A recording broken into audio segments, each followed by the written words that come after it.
Hi everyone. तो जो कल टीजीटी इंग्लिश का पेपर हुआ है, उस पेपर को देखते ही बच्चे तो शौक हुए हुए ही, साथ साथ में टीचर्स भी हो गए, क्योंकि यूपी के इतिहास का पहला ऐसा पेपर था भाई जिसमें बिना सिलेबस देखे हुए जो मन में आया, जिस सेक्शन से मन में आया वहाँ से बनाया गया। और कल मैंने देखा कि कुछ विद्वान लोग थे, वो बता रहे थे भाई हिस्ट्री ऑफ इंग्लिश लिटरेचर वाले पोर्शन से क्वेश्चन पूछे गए एंड इसलिए ये वाला पेपर ऐसा हुआ है। और जो आपको लग रहा है कि आउट ऑफ सिलेबस है और उसको चलते जो है पेपर कैंसिल होगा, तो उनके लिए एक बात है। पहली बात तो ये है कि सिलेबस में कहीं पर भी हिस्ट्री ऑफ इंग्लिश लिटरेचर नहीं दे रखा है। दूसरी बात ये जान लीजिएगा कि हिस्ट्री ऑफ इंग्लिश लिटरेचर में आता क्या है। हिस्ट्री ऑफ इंग्लिश लिटरेचर में बेसिकली आपके फॉर्म्स एंड मूवमेंट्स और बाकी जो एजेस वगैरह हैं, इनको हम लोग पीरियड्स बोलते हैं, वो सारी चीज़ें इंक्लूड की जाती हैं। और जो जैसे कि आपने देखा होगा जूलिया क्रिस्टेवा वगैरह ये पूछे गए थे, ठीक है जी। तो ये सब आपके लिटरेरी थ्योरी एंड क्रिटिसिज्म में आते हैं। लिटरेरी थ्योरी एंड क्रिटिसिज्म का जो पोर्शन है वो स्पेसिफिकली असिस्टेंट प्रोफेसर के लिए या फिर यूजीसी नेट एग्ज़ाम में पूछा जाता है और वो उसी लिए बनाया गया है। सबसे पहली बात तो ये है कि ये देखिए हर एक एग्ज़ाम का अपना एक लेवल होता है, टीजीटी, पीजीटी, फिर असिस्टेंट प्रोफेसर। तो अब अगर आप टीजीटी का ये जो पूछ रहे हैं पेपर में, वो पेपर बनाया है आपने टीजीटी के लिए, तो टीजीटी वाले 6 मतलब जो है बेसिकली 6 से लेकर के 10 तक पढ़ाते हैं। अब 6 से 10 वाले से अगर आप असिस्टेंट प्रोफेसर लेवल का पूछेंगे, तो फिर आगे आने वाले जो असिस्टेंट प्रोफेसर के एग्ज़ाम्स हैं तो उसमें आप क्या पूछेंगे, सबसे बड़ी बात ये है। अब टीजीटी एस्पिरेंट्स के अगर नज़रिए से देखा जाए तो one of the most toughest paper था, इसमें कोई संदेह नहीं है।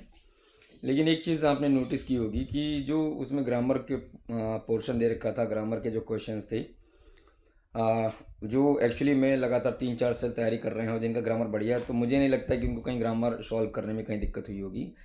60 क्वेश्चन करीब आई थिंक थे ग्रामर पोर्शन से, ठीक है जी। तो अब ऐसा भी नहीं था कि ग्रामर का पोर्शन, हालांकि उसमें कहीं ज़्यादा रूल बेस्ड में फोकस नहीं किया गया था, बेसिकली आपके एनालिटिकल और रीजनिंग, रीजनल थिंकिंग जिसको बोलते हैं, रेशनल थिंकिंग, उस पर बेस्ड था। जिसने अगर सही से क्वेश्चन को पढ़ा है और समझा है कि क्या पूछ रहा है, तो फिर उसमें नियम कानून था नहीं, वो आप आराम से समझ के भी कर सकते थे। कुछ क्वेश्चन थे जो रूल बेस्ड थे, जो अब आपको रूल आता है तो आप कर सकते थे, वरना तो बेसिकली यूसेज वाले थे, वो आप आराम से कर सकते हैं। बाकी लिटरेचर के पोर्शन की बात करें तो टीजीटी के अगर सिलेबस की बात की जाए तो शेक्सपियर महोदय के 3 क्वेश्चंस के अलावा और जॉन मिल्टन जी का एक जो लेसिडस था जिसमें सैमुअल जॉनसन जी ने क्रिटिसिज्म किया था, वो सभी टीजीटी एस्पिरेंट्स को आता होगा, क्योंकि इससे पहले भी कई बार वो क्वेश्चन पूछा जा चुका है अलग अलग एग्जाम में, तो उसमें कोई दिक्कत नहीं हुई होगी। अब बात आती है कि जो अलग अलग नए नए राइटर्स रखे गए हैं, तो टीजीटी एस्पिरेंट्स उसको करने से रहे। लेकिन ऐसा भी नहीं था कि जो एग्ज़ाम था उसमें केवल टीजीटी एस्पिरेंट्स ही थे, बल्कि उसमें बहुत सारे ऐसे सिलेक्टेड बंदे होते हैं जो हर एग्ज़ाम देते रहते हैं। फिर बहुत सारे ऐसे बंदे होंगे जो लोग बेसिकली नेट का एग्ज़ाम देते हैं, उनकी तैयारी बढ़िया है, तो उनको कोई दिक्कत नहीं हुई होगी। तो अब प्रश्न यहाँ पर ये आता है कि बेसिकली कि कट ऑफ कहाँ तक गिर सकती है। और जो लोग 60-70 बता रहे हैं, भाई देखो एक से एक लड़का पड़ा है यूपी में, और एक से एक मतलब बेहतरीन तरीके वाली बेरोजगारी है यहाँ पर। जैसे जैसे हम लोग आगे बढ़ रहे हैं वैसे वैसे कंपटीशन का लेवल बढ़ता चला जा रहा है, वैसे वैसे लड़के जागरूक हैं। जब से ये सोशल मीडिया आया हुआ तब से यूट्यूब चैनल पर जो भी क्लासेस लिए जा रहे हैं, तो काफ़ी ज़्यादा क्रेज़ बढ़ गया है और बच्चों की अंडरस्टैंडिंग लेवल भी अब यहाँ पर हो गया है।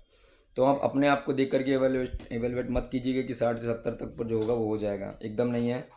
और दूसरी बात, इसमें कोई सेकंड स्टेप है नहीं। तो अभी क्या होगा कि भाई नंबर ऑफ वैकेंसी जितनी है उतने ही एस्पिरेंट्स क्वालिफाई किए जाएंगे। तो यूपी बहुत बड़ा है, ठीक है। आपके एरिया में नहीं होंगे, आपके ग्रुप में नहीं होंगे, लेकिन एक से एक लड़का पड़ा हुआ है जो क्वेश्चन को अटैम्प्ट किया होगा, ठीक है ना। उसमें बहुत सारे सिलेक्टेड होंगे, मैंने आपको पहले बोला है। तो अभी मेरे हिसाब से जो मैंने मतलब ओवरऑल क्वेश्चन पेपर को देखा है कि कितने क्वेश्चन थे, ओबियसली क्वेश्चन टफ थे।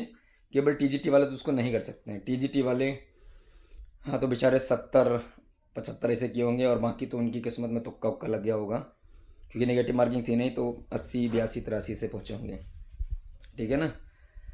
ये वो हैं एस्पिरेंट्स जो सीरियस है, जिन्होंने ग्रामर में एकदम मिस्टेक नहीं की है और एकदम सारे क्वेश्चंस का आंसर बहुत बेहतरीन तरीके से दिया है बिना किसी इजी क्वेश्चन में एरर किए हुए। तो अभी जो ओवरऑल कट ऑफ रहने वाली है वो मेरे हिसाब से है, ये मेरा प्रेडिक्शन है कि भैया जी 87 कम से कम क्वेश्चन जनरल का रहेगा, क्योंकि इस बार तो ओवरलैप भी होगा तो जनरल की कट ऑफ आगे जाएगी। तो 87 क्वेश्चन पे जनरल का है और उसके बाद में 87 से 90, मतलब 90 के ऊपर एक भी क्वेश्चन नहीं जाएगा, ये कंफर्म है। लेकिन इतना भी मत समझ लेंगे कि 80 के नीचे हो जाएगा, तो एकदम आप बहम में है, ठीक है, मैं क्लियर बोल रहा हूँ, आप बहम में है। 87 प्लस जनरल होगा और ऐसे ही 83 82 83 क्वेश्चंस में आपका ओबीसी आएगा और वही 79 से 81 82, मतलब 81 के बीच में आपका एससी रहने वाला है, ठीक है जी। तो जितना मैंने बोला है उस पर मैं बना रहूँगा, वीडियो लास्ट तक बना रहेगा। सहमत हैं तो लाइक कमेंट सब्सक्राइब कीजिए, नहीं है तो फिर कोई दिक्कत नहीं है, मेरा भी हुआ है, आपका अपना ओपिनियन रहेगा, ठीक है जी। लेकिन लास्टली बोलूँगा कि आपके सोचने से आपको जितना आता है उसके हिसाब से कट ऑफ का एवेल्यूएशन करना गलत है। बहुत सारे लड़के पड़े हुए हैं, पेपर 100+ में भी किया होगा, लेकिन कौन किया होंगे? टॉपर्स होंगे।